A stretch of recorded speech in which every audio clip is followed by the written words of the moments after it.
está tudo o qual tem a ver com wound care. Está quase ritual que acaba com nós fazendo regularmente cada passo 2 anos. Já passar 3 anos, passar, mas o tema está específico wound care.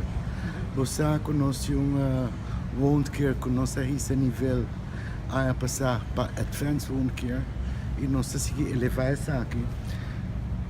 Considerando isso, é bom para nós compartilhar, porque a maioria de islas na ronda nós está copia ou está depender para conhecimento que nós sempre compartilhar com nós.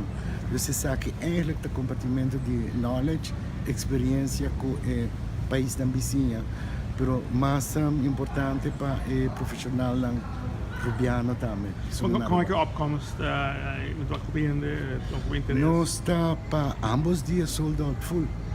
Sold out full. Quase prometo a registração já não estava tendo. E assim mesmo nós temos a capacidade com limitada. O que você passa que a informação que você acumula, que você repartir, que você share, que você apresentar algo outro, com o que você passa isso?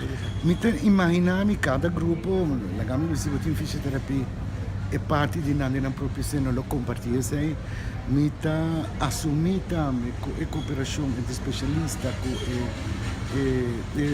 eerste lijn is de huisartsen. Comunicação está com vira melhor, o network está vira muito mais melhor e bota barra acessibilidade na especialista na área. So, me tá querer que o benefício na fim bota barra com o paciente. De caso de herida, tá parece que não tá de importante. É simplesmente muito interessante, mas vou por ter essas capacidades com ele, eu podia não realizar isso aí.